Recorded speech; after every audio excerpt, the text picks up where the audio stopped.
Hello student, welcome to Atul education. तो friend, आप लोग के एग्ज़ाम के लिए बहुत ही कम समय बचा हुआ है और एग्ज़ाम की प्रिपरेशन आई होप बहुत अच्छे से आप लोग कर रहे होंगे। तो बहुत सारे स्टूडेंट का कुछ कॉमन सा डाउट होता है कि सर यदि एग्ज़ाम में अभी तक मैंने कुछ भी पढ़ाई नहीं किया और एग्ज़ाम में कुछ भी नहीं आ रहा है, तो ऐसे में मुझे क्या करना चाहिए। तो मैं सोचा इसके ऊपर मैं आप लोग को बताता हूँ, कुछ टिप्स कुछ आइडिया देता हूँ कि क्या करना चाहिए इन केस आपके एग्ज़ाम में कुछ भी नहीं आ रहा है। मान लो हो सकता है, पॉसिबिलिटी होती है कि हम लोगों ने पढ़ाई तो किया, पूरा दिन रात मेहनत किया, बट एग्जाम में जाके पूरा ब्लैंक हो गए, कुछ आ ही नहीं रहा है। तो ऐसे में आपके पास क्या स्ट्रेटजी होना चाहिए कि क्या आपको पेपर छोड़ देना चाहिए। सिंपल सी बात है, बिल्कुल ऐसा नहीं करना चाहिए। यदि आप पेपर छोड़ देते हो तो आप डायरेक्टली क्या हो जाओगे, फेल हो जाओगे।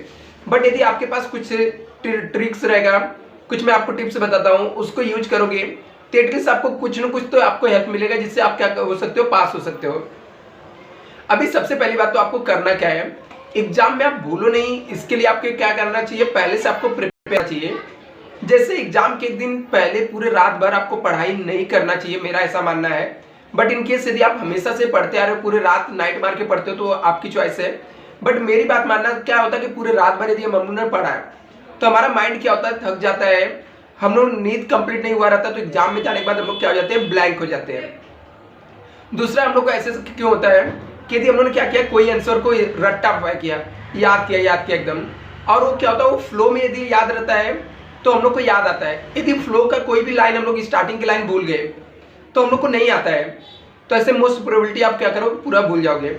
तो ऐसे में आपके पास ये स्ट्रेटजी होना चाहिए कि आपको पहली बात तो ये सब काम करना नहीं है। जब एग्जाम में कुछ भी नहीं आए तो आपको सबसे पहली बात आपको याद रखना है कि पेपर किसी भी कंडीशन में आपको छोड़ना नहीं है। पेपर को आपको लिख कर आना है। अभी कैसे लिख कर आना मैं आपको बताता हूं। यहां पर मान लेता हूं कि आपके पास सिर्फ 2 क्वेश्चन बहुत अच्छे से याद है। अभी वो 2 क्वेश्चन यदि आपको याद है तो 2 क्वेश्चन के जो पॉइंट्स हैं वो आपने याद किया, बाकी के आपके 2-3 क्वेश्चन के कुछ भी नहीं आ रहा है ऐसा एग्जाम में। तो सबसे पहले आपको क्या करना है, जो क्वेश्चन आपको अच्छे से आ रहा है उसको लिख लेना है, आपके ऑब्जेक्टिव अच्छे से लिख लेने हैं।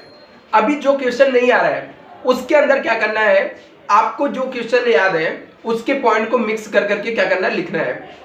आपको पेपर बनना है, क्या करना, मिक्स करके लिखना है, पेपर नहीं छोड़ना है, क्वेश्चन नहीं छोड़ना है। आपको कहीं कहीं पर भी आपको नहीं आ रहा है कुछ भी, तो आपको जो दो क्वेश्चन के आंसर जो आपको आ रहे थे उसमें से आपको कुछ पॉइंट लेना है और उस पॉइंट को क्या करना, आपको वैसे ही कॉन्फिडेंस से लिखना है जैसे आपने इसके पहले वाले आंसर को आपने लिखा था। सेकेंड थिंग आपको क्या करना है, अभी आपको जब ऑब्जेक्टिव को आप रीड करोगे तो उसके अंदर बहुत सारे आपको सेंटेंस मिलेंगे। तो आप ऑब्जेक्टिव में से कुछ क्वेश्चन लेकर, कुछ अपने मन से बनाकर आपको क्या करना है, सेंटेंस बनाकर लिखना है। ऐसे में क्या होता है, यदि आप पेपर को पूरा भर कर आते हो, एग्जामिनर चेक करते समय उसका ध्यान नहीं जाता है या जाता भी है बट आपने कुछ लिखा है, तो आपको कुछ मार्क्स पक्का आपको एग्जाम में मिल जाएगा। जैसे क्या होता है, हर एक क्वेश्चन पे मान लेते हैं आपको 2-2 3-3 मार्क्स मिल रहा है और आपके ऑब्जेक्टिव राइट हो गए, तो आप ऑलमोस्ट क्या हो गए, पास हो गए। बट यदि आप ब्लैंक छोड़ दिए, कुछ लिखे ही नहीं, तो मोस्ट प्रोबेबिलिटी आप क्या हो जाओगे, फेल हो जाओगे। तो ऐसे में आपको एग्जाम में कुछ भी नहीं आया तो आपको पेपर नहीं छोड़ना है, पेपर भर के लिखना है। लिखना कैसे है, आपको जो क्वेश्चन याद रहेंगे उनके पॉइंट्स को लेना है, 2-3 क्वेश्चन के पॉइंट को मिक्स करना है, जो आपको याद है वो लिख दो। नहीं याद है तो आप अपने मन से पॉइंट को क्रिएट करो, बनाओ, उसके बारे में कुछ यदि आपको समझ में आता है, लेकिन उसको प्रॉपर अंडरलाइन करके सिस्टमेटिक तरीके से इसको लिख देना है। इस तरीके से आप यदि पेपर कंप्लीट करते हो तो आप पास हो जाओगे और अच्छे मार्क्स से पास हो जाओगे। Thank you so much friend. क्या हो गया था, मैं सोचा कि आप लोग को कुछ एटलीस्ट एग्जाम से पहले आपको टिप्स दे देता हूँ।